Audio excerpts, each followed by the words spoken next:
여러분 반가워요. 다시 영상으로 만나는군요. 여러분의 목사님 이철이에요. 이 사회적 거리두기가 1.5단계로 올라가 결국 현장 예배는 다시금 불가능한 상황이 되었어요. 그래도 모여서 예배드리는 게 좋았는데, 그죠? 다시 상황이 이렇게 되어버리니 목사님도 참 쉽지가 않네요. 상황이 이렇지만 그럼에도 불구하고 우리의 예배는 이어져야 하겠죠?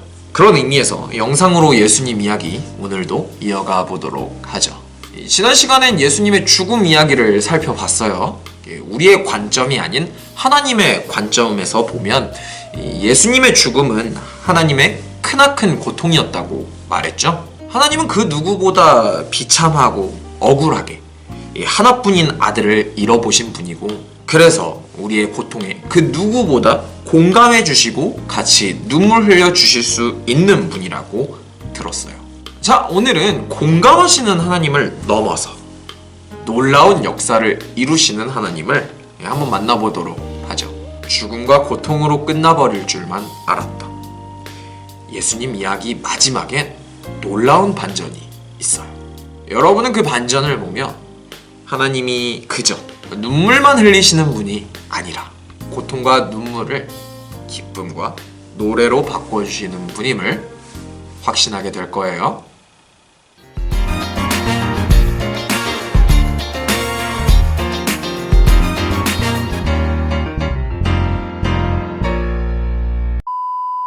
예수님이 십자가에서 돌아가신 날은 이스라엘의 중요한 명절 전날이었어요. 신성한 명절에 나무 위에 시체를 매달아 놓으면 얼마나 불길하겠어요. 그래서 보통은 십자가 위에 범죄자의 시체를 오래 걸어놓곤 했는데, 예수님은 비교적 빨리 십자가에서 내려오셨어요.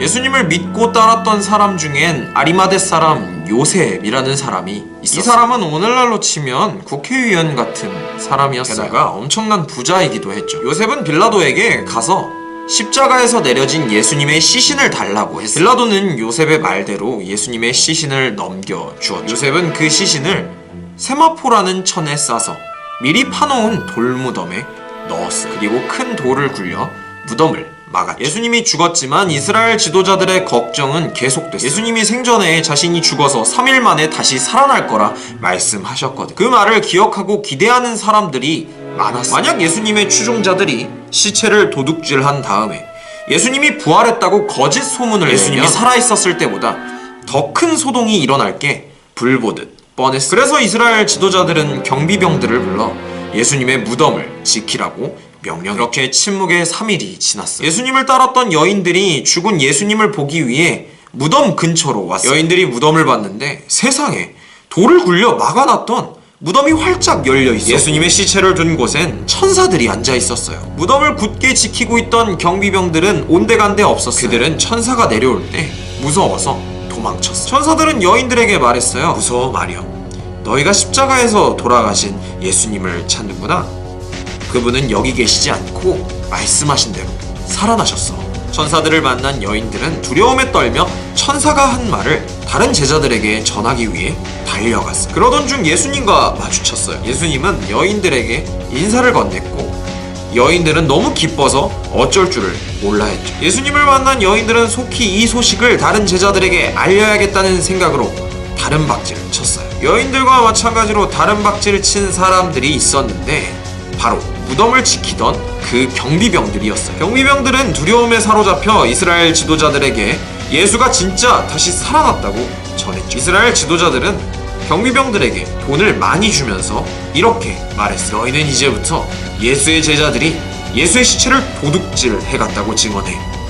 빌라도 총독에게는 우리가 잘 이야기할게. 경비병들의 거짓 증언을 따라 예수님의 시체를 제자들이 도둑질했다는 소문이 이스라엘 온 땅에 퍼지게 되었어요. 부활하신 예수님은 제자들을 찾아가셨어요. 그리고 제자들을 위로하셨죠. 스승을 잃고 낙심해 있던 제자들에게 예수님의 부활은 큰 기쁨이었어요. 예수님의 부활로 인해 제자들의 고통과 눈물은 기쁨과 노래로 변했어요. 하나님은 예수님의 죽음 앞에서 눈물만 흘리신 게 아니라 하나님의 권능으로 예수님을 죽은 자 가운데에서 다시 살리셨어요. 물론 예수님의 부활 사건을 단순 시체 도난 사건으로 꾸며내려는 사람들이 있었지만 진실은 속일 수가 없었어요. 이 당대 권력자들과 부자들은 예수님의 부활이 제자들에 의해 꾸며진 이야기라고 공포했어요. 오늘날로 치면 여론을 조작해서 예수님의 부활 사건을 묻어버리려고 한 거죠. 이 권력도 돈도 없었던 제자들의 말은 금세 잊힐 게 뻔했어요. 하지만 놀랍게도 예수님의 부활에 대한 이야기는 사라지지 않았어요. 이스라엘의 지도자들도, 로마의 총독과 로마 황제까지도 그들이 가진 부와 권력을 잃고 죽고 사라졌지만 예수님의 부활 이야기는 2000년이 넘는 세월 동안 많은 사람들의 소망으로 남아 오늘 우리에게까지 전해져요.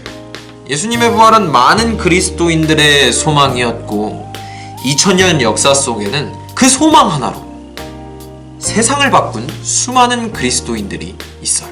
어찌 보면 비참하고 초라한 어느 시골 청년 하나의 죽음으로 끝났을지도 모를 이야기를 하나님께서는 위대한 부활 이야기로 바꾸셨어요. 이런 엄청난 하나님이 오늘 여러분의 고통과 눈물 역시 기쁨과 노래로 만들어주세요. 마치 무덤에 들어가 있는 것처럼 암울하고 힘든 시기를 보내고 있는 친구 혹시 있나요? 미래는 불확실하고 진로는 불투명해서 가슴이 답답한 친구들 있나요? 숨쉬기만 할 뿐 죽어있는 친구가 있진 않나요? 하나님께로 나아가세요. 하나님이 여러분의 돌무덤을 여실 거예요. 침묵의 시간이 지나면 하나님께서 여러분을 도우시고 위로하신 후에 여러분의 가장 비참하고 초라한 그 이야기를 가장 아름답고 위대한 이야기로 바꿔주실 거예요. 여러분 힘이 들 땐 오늘 함께 나눈 예수님의 부활 이야기를 기억하고 말씀을 펼쳐 읽어보세요. 말씀을 통해 하나님께서는 여러분의 고통과 눈물을 기쁨과 노래로 바꿔주실 거예요. 예수님의 부활이 여러분의 소망이 되어줄 거예요. 다음 한 주 이 부활의 소망을 기억하며 당당하게 그리스도인으로 살아가는 여러분 되길 목사님 기도하고 있을게요. 그럼 목사님은 이만 물러갈게요. 다음에 다시 만날 때까지 건강하게 안녕.